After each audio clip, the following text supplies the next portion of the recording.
Hey gang, it's KR King of D&D Homebrew, asking the question, how thoroughly do you need to know the rules of an RPG game? And as you can tell from my thumbnail, you don't need to know them all.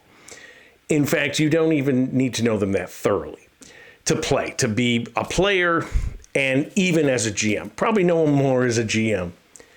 But I think it's unique in terms of games, especially things with as many rules and moving parts as you have with an RPG. You know, many years ago, I used to be a very avid war gamer. I don't play them, I don't have the time, and really the people to play them with. But at one time, I played them very seriously. This is Terrible Swift Sword, a very famous monster game from the 70s, SPI. This game has about 2,000 counters. It has a rule book. That's like 30, 35 pages. So you say, oh, 30, 35 pages compared to all the pages in a RPG game, that's nothing. Well, let me tell you, those were dense pages. And the thing is, you had to know every rule to play. This is Pacific War, mid-80s. Played this many times. I played Terrible Swift Sword quite a few times, but this I played a lot. This also, thousands of counters. Here is the rule book. So you look at this and you're like, oh, that's not that thick. Well, let me tell you something. You had to go through this book constantly. I don't think I can show you this on the screen. I'll see if see all those discolorations? That's from my fingers going through this book, right? I made copies of the rules for the other player, and this guy highlighted all of them. I mean, this was 40 pages, and you had to know every single rule, because otherwise, how does my combat air patrol go? How do I make an amphibious landing? How do I, resolve combat? How do I do resupply? How do I do everything? And then your turns, like you're doing all this very complicated, military stuff with these games, and you had to know every rule, and you were constantly looking at the rules. And if you're interested, I have these are the old folio games. This is a very old one, Cerberus, but probably not available. These decision games, there's a lot of solitaire games and stuff in these. You can get these if you're interested in finding out. These are very manageable to start off with if you're interested in playing war games. So now we go to one RPG game. And obviously there are RPGs with very simple rules. We all know the clones and things that are out there, the OSR ones. And there's ones, monster type games. We'll say Pathfinder, but also Rollmaster. And there's other ones out there that people can talk about. So you would assume, well, I got to know every rule in those games too. I should know every rule in 5e or Pathfinder or any of these things in order to run it. And maybe even to play. Well, no, that's not the case. Why? Because an RPG game is a different kind of game.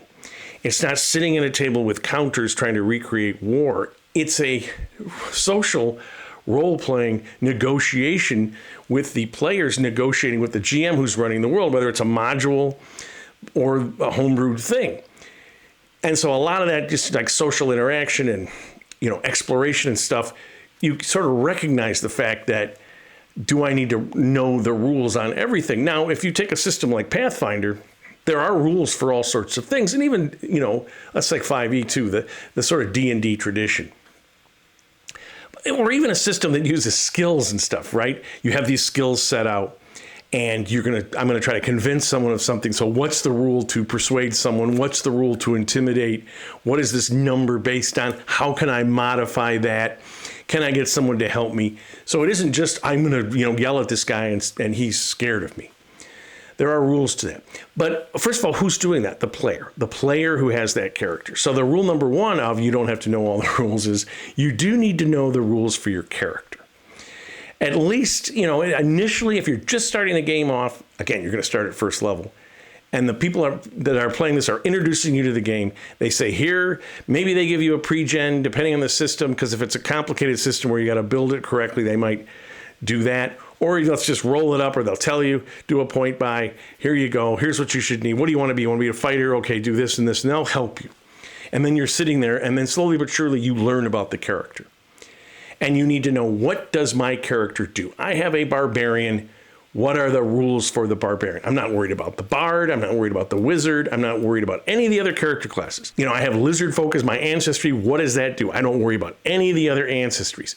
I can read them if I so choose. I don't need to know them. I am a spellcaster. Here is the type of spells that I throw. I don't use any of the others. 9th level spells, I'm not going to worry about. 5th level, 4th level, I'm starting off at 1st level. I'm going to look ahead to see those. But you see what's happening? There's tons of rules that are not important to your character and your situation. Okay, but you say, well, as a GM, you got to know every rule, clearly. You got to, anytime I ask a question, you got to know. Well, let me tell you something. I'm a guy that there's always at least one person at my table since I started playing that knows the rules better than me. When I first started playing, I knew people with the white box set all the way through second edition. I had this game. One of the guys from the Hollywood, California. I played in the 90s. He's a subscriber, and he could tell you, maybe not him, but another guy that played in our group knew the rules inside and out. I mean, inside and out. And I just asked him a question, like, what's the rule on this one? I knew quite a bit of second edition. Plus, there were all those supplements and all that stuff. The bloat, but even the basic 3 books, he knew those rules inside and out, and he was really useful. And then 3rd edition, my friends there, they knew the rules. One guy just read them over and over. And 5th edition, I have the same experience. I'm running a Pathfinder campaign where I probably know the rules the least of anyone in the campaign. So how does that work? I ask questions. I'll say, now we're going to do this and we're going to do that. And when I'm doing, a specific monster, I look and see the stat block before I play. And I look up what's relevant. But I'm not going to sit there and memorize every rule. First of all, as my grandmother from Memphis used to say, I'm a grown-up man. I got other things to do now than roll up every character class and run through every monster and research every rule of an RPG. But secondly, my players are depending on me creating a homebrewed world to create a compelling story and NPCs and, mysteries and interact with the players when they do stuff, not sit there and memorize every single rule. So just like players should worry about the rules that pertain to their character, their ancestry, their specialization, whatever it is, the GM should concentrate on those rules that help the game move forward, help keep the players involved in the game, and don't get in the way of your storytelling, the exploration, the social encounters, and whatnot. So the most obvious thing is battles, right? You should have a sense of what is the combat structure of your game that you're playing, right? We get into an encounter mode, we have initiative, we have bonus actions, reactions, people are delaying their actions, doing this or doing that, surprise, whatever it is in your system. You should know that. You should know it too as a player eventually, like when you first start, maybe not, but pretty quickly. Because you got to make tactical moves. You got to, when it's your turn to go, it isn't just what to do. Because first of all, you don't want to be sitting there looking at your character sheet. Oh, it's my turn? And you go like this. That's a killer. Know what you're going to do. Well, to know what you're going to do, you need to know the structure of the combat encounter system. So that you need to know. And as a GM, you need to know that. Because you also need to know if they're encountering a monster, you need to know what are the stats of that monster. How is it going to attack? How is it going to use, depending on its intelligence, its abilities in relation to the structure of the combat system in your game. But you don't need to know every one. You just need to know the one that you're using that night.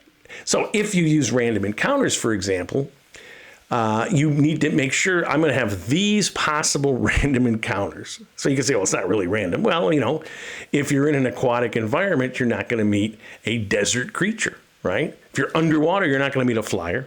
If the players are running in a desert, just come up with, if you want to come up with 10 of them to make it more random, that's fine. But you want to know what those are. You'd never want to have a chart where you roll and go, oh, I have no idea what this is. Okay, guys, I got to look this up I have no idea what this is. And then you go, and people do those like modules and stuff. They'll be reading. Again, a module, what do you want to do? You want to read ahead enough to cover that night. Probably should read the whole module, but let's just say you're like me, a little lazy, but you got to read up on the monsters that are there, right? So you need to know the order of the combat, how it's going to work.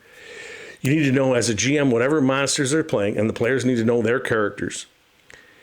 And then a general sense of if we do a social encounter, and I want to roll persuasion, how does that work exactly? But a lot of times as a GM, like with Pathfinder, there's all sorts of things you can do, intimidations or feints or flourish or whatever, to make creatures flat-footed. the flanking stuff with the circumstance bonus, this, that, and the other thing of fear and intimidating. There's all these things that first of all, they don't stack, but there's 3 different kinds. So you want to know what those are and how they're going to interact. But here's the thing. If your players are doing those, you see how it's done. And then over time, very quickly, when you read that a monster could do that, or an NPC, if you're running, humanoid races, like player character races, you get to learn what those do. So you're going to ingest that. It's going to come into you. But it isn't just reading them all, right? Because here's another thing about an RPG. These games, I read those rules to Pacific War, I don't know how many times. And we read them while we were playing. Why? Well, we could sit there and say, okay, I want to do this thing, and I'd look at the rule, and then we do it, and then my person I'm playing with, now, is that how that, and he's looking at his rules. Is that how that goes? Yeah, I think the cap, the combat air patrol flies out this far, but then they have to refuel, and then I'm shipping things here, and I'm doing my supply thing, and we're looking at the rules. That's the kind of experience it is. We don't want that in an RPG game. We want to be using as little time as possible looking in the book and talking about what the rule is. So it's inherently a system where memorizing all the rules, first of all, you can't. So what are you going to end up doing with that kind of strategy? You're going to be looking at them all the time. So let's say they don't know what the rules are, and we look for 2 minutes, 3 minutes, we can't find it. As a GM, you just say, okay, here's what we're going to do. It's going to be this, and let's move on, and we'll figure it out. And make it fair. And most of the time, you might have those players that just are determined to figure it out. Let them do it if they want to sit there while the rest of us keep playing, or after the battle's over, we do social encounters or, downtime when they're looking up the rule. That's fine. Oh, we did it totally wrong. Okay, one time. Or we did it sort of wrong, or, oh, what the heck, we did it exactly right. And now you're going to remember that rule.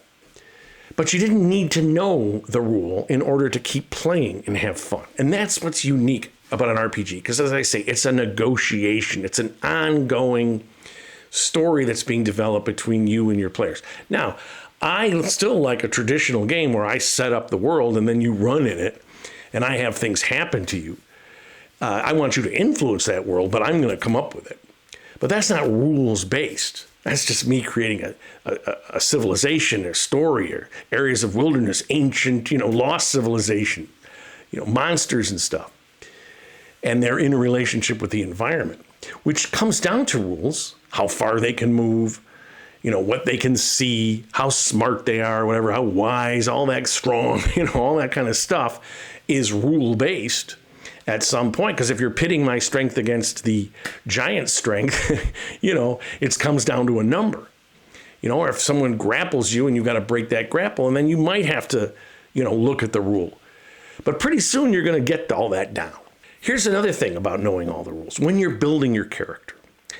Now, you may have a system in which you need to know the rules in order to effectively build a character. If you've got points that you've got to put into characters, a point buy or standard array, you need to know a certain amount in order to build that character. That's why I said sometimes it's nice if you have no idea what's going on to just have someone show you, here's what you want to be: a fighter. Okay, well, you should have a high strength, high con, high dex, whatever it is. You want to be a monk, you want to be a martial artist, and they just tell you that, and you figure it out. And after that first character, you realize, okay, this is how this works. I could build a better character. But you don't want to get caught up in, if I don't know this character and I'm sitting there trying to build it and no one's helping, that sucks. And this is yet another thing. If you have to find yourself at a table, because I've seen it, online especially, but also in person, and you don't know the rules. You play some RPGs, you don't know the system, and you're trying to figure stuff out. And people get a little mouthy, a little salty, like, why don't you know the system? What's your problem? Get up and leave. Because you don't need that. Because we've all been there. We've all been like, what's this system or whatever. And that person has too. Now they don't seem to remember. They're acting like a jerk. So again, does that happen very often? I have seen it, but very, very rarely. So you've got nothing to worry about because most people are just like, oh, you're just picking up this system. Okay. Now, if you're going to play a system like a Pathfinder and you never learn anything, every time you're asking, how do I swing a sword? How do I initiate combat? Then people might get a little like, why are you doing this, right? But if you're in a game that's just social and it's talking and whatever, and people allow that, more power to you, more people in the game. So there are levels of that. But in RPG, you don't need to know them. That's the genius of it. That's the beauty. That's why it's almost like a work of art. And that's why people get so involved into it in a campaign where things are unfolding and everything. And you're discovering rules, right? And you're just like, and in an RPG, if we got the rule wrong, this is one of those things, right? There is no chance that a character could do X, but they did it that one time because we didn't know the rules. Well, guess what? They did it that one time. After all, there are dragons in the world. So I think it's something to be embraced. I think it's something to, honor. I think it's something in your game to just be aware of. If you want to learn every rule, if you want to be the person at the table that's the rules expert, I say, yay, sit at my table. As long as you don't stop everything, as long as you don't get grumpy because we didn't have the rule right and because you couldn't find it in 3 minutes or something, don't worry about it. I'd love to have somebody that knows the rules. I've always managed to have people that knew the rules better than me when I GM'd. But don't take that as the end-all, be-all to having fun playing an RPG game, because it's just not. And of course, a shout-out to all my Patreon supporters. I really appreciate you guys. Got another one of my surprise things this week. You'll see that. And to all my viewers out there, thank you so much. If you like what you see, subscribe, give a like, write a comment about how much of the rules you guys know. But most importantly, keep playing an RPG game and don't sweat the rules and tell somebody else about it.